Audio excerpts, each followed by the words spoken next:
Bannankyukakyuka mwenna tuli wano ku lunaku olwokubiri olwa World Liberty Congress nga nyimiridde mu Parliament ya Berlin nga leero tubadde tuli ku nsonga ya kulonda bakulembeze abagenda okubeera ku bukiiko obugenda okukola emirimu gy'enkyukakyuka mu nsi ez'enjawulo naddala ffe aba Sub-Saharan Africa abantu abagenda okutuusa mandate gye tubawadde okuleeta enkyukakyuka okulaba balwanirira eddembe ly'omuntu wa wansi okulaba nti abantu abawambibwa abasibibwa mu makomera nga tebazizza misango bafuna justice nga n'abo abakikoze babeera held accountable y'ensonga etuleese wano leero okulaba nti obukiiko obwo amaloboozi gaffe nga banna struggle mu Uganda gatuukawo ne agenda yaffe ebeera ku agenda eyo akakiiko kano gye kagenda okwasaganya.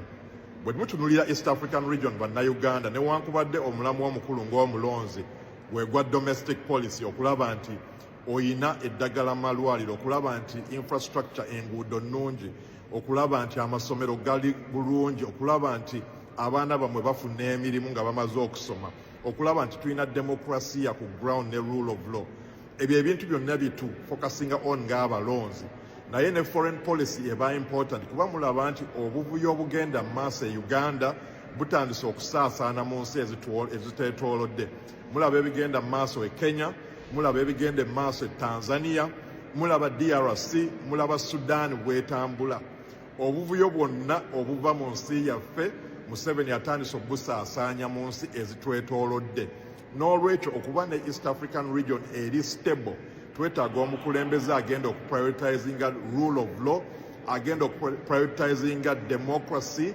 n'eddembe ly'abantu naye kati abakulembeze abalala bonna batandise okuyigira ku Museveni byakola era we twogerera ne Tanzania ebigenda mu maaso mu Uganda kati ne President we Tanzania byatandise okukola so abantu bonna tubagamba era tubakubiriza bwe tubeera mu nkiiko zino nti Museveni ajja nnyo mu diaspora n'abuulira ensi nga America UK n'endala zonna nti ye stabilizer wa East African Region naye bw'otunuulira ekigenda mu maaso ku ground it's the polar opposite nti Museveni yaleese fires zonna ze tulaba ezeetoolodde mu East African Region so okuleetawo stability mu region yaffe twetaaga abakulembeze abapya kuba naawe bw'oba omusuubuzi bw'oba omulimi weetaaga East Africa eri stable kuba bw'olima ebintu you need markets w'ogenda obitunda abamu ku mmwe mulima ebintu ne mu bitunde Kenya ne mu bitunde Tanzania ne mu bitunde Sudan oba Congo okusobola okutambuza ebyobuguzi byammwe mwetaaga stability mu region mwetaaga emirembe mwetaaga certainty naye kati engeri East Africa gyetambulamu n'obuvuyo obuzeemu olwa Yoweri Kaguta Museveni eryo stability egenda ekendeera ensonga lwaki ne foreign policy gwe kukwatako nga munnayuganda nga business owner ng'omulimi ayagala okutambuza emirimu gyammwe mu maaso so mwe muba mulonda mu 2026 temusobola kwerabira ensonga eyo era byeyimu ku bye tukwatako leero ne bannaffe abava mu nsi ez'enjawulo okulaba nti tulina abakulembeze oba tuba n'eddembe mu mawanga agatwetoolodde erinaaganyula bannayuganda so mbakubiriza mwenna 2026 tukolere wamu okulaba nti tujjako nakyemalira Yoweri Kaguta Museveni aleese instability mu East African Region. To restore our regional security, we need new leadership, and our President Robert Sentamu Kyagulanyi ye mukulembeze agenda okuleeta eddembe lyonna lye twogerako mu nsi yaffe.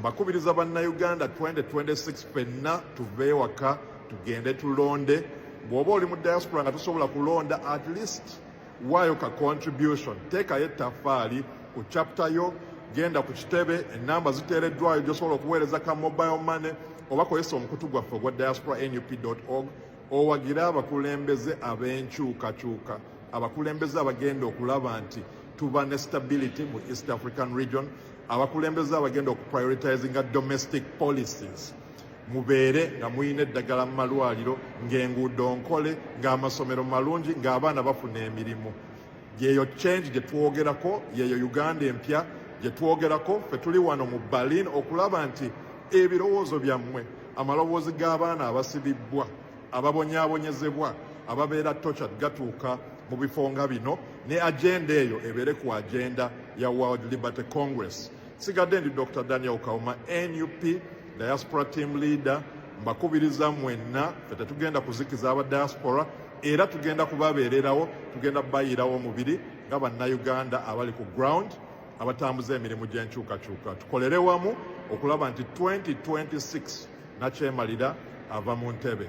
Katonda abeere nammwe era abankuumire. Fellow Ugandans, today we have been at the Berlin Parliament attending the World Liberty Congress, which is an event that brings together all freedom fighters from across the globe.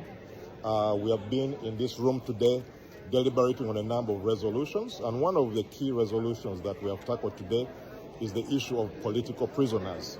We see what's happening in Uganda every day. They are abducting civilians, not because they have committed crimes, but because they stand up against the Museveni regime. We have all seen what has been happening in the campaign.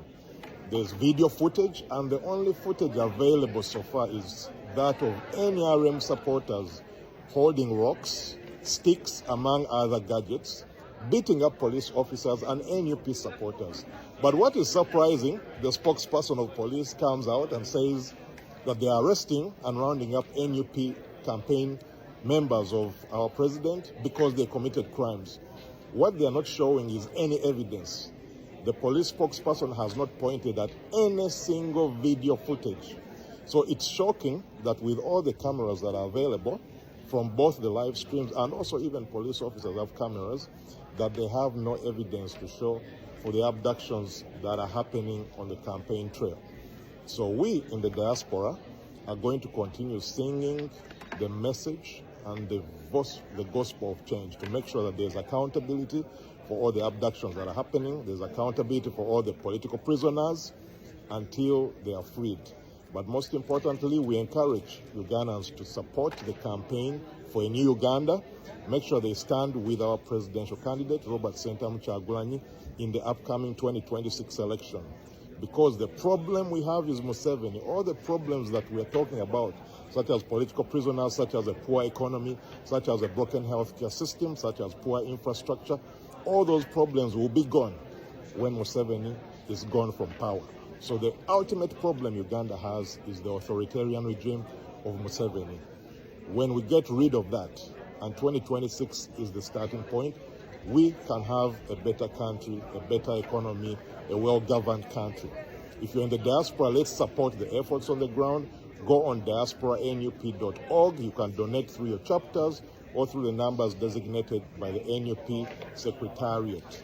We all want a new Uganda. We want a democratic Uganda. We want a better Uganda. Come work with us. Come join us in the efforts to make sure that our country is liberated, to make sure we have human rights, to make sure we have better governance. My name is Dr. Daniel Kauma, NUP Diaspora Team Leader. Join us. Let's work together to make sure that we fight until Uganda is free. We are not going to stop fighting until Uganda is free, until we have a better country. So comrades, don't sit at home. Kolacho Sobola, do everything that you can. If you can donate, donate. If you can come and support the campaign activities, do that. If you can go vote, go do that. But let's not stand in idleness and thinking that someone else is going to fight for us. You have to step up yourself and make sure that we get the change that we desire. Again, we are here in Berlin at the World Liberty Congress, and the mission today has been fighting for the plight of political prisoners, finding solutions to the country's face, the solutions that many countries are facing across the globe where dictatorships prevail. But we are going to work together with other freedom fighters from across the globe to make sure that we get rid of the disease, the cancer of East Africa. The cancer that is not only in Uganda right now, but it has spread in Tanzania and other countries. You all see what has happened in the recent elections. We have to get rid of that cancer, and that cancer is Yoweri Kaguta Museveni. Let's work together to liberate and free Uganda.